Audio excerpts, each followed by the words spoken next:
Revenu familial moyen. On est-tu plus pauvre qu'on l'était dans les années 80? OK. 1980, le revenu familial moyen, c'était 21 192 $.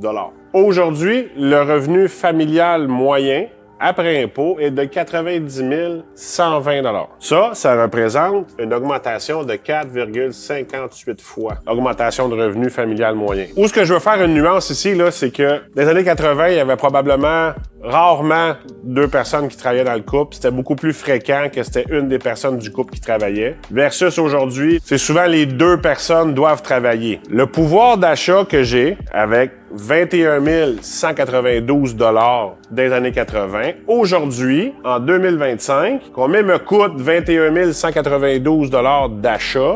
C'est 80 717 et 31.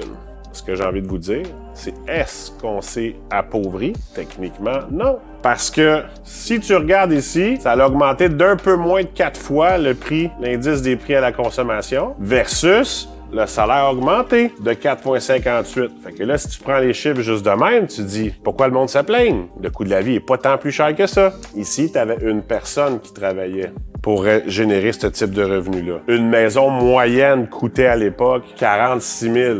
Il y a de moins en moins de propriétaires. Puis le prix des maisons moyennes aujourd'hui à Montréal, je pense que c'est autour de 575 000. Là, ici, on a une grosse différence au niveau du coût de l'habitation. On a une augmentation de 10 fois le prix de la maison moyenne versus une augmentation des revenus de 4,58.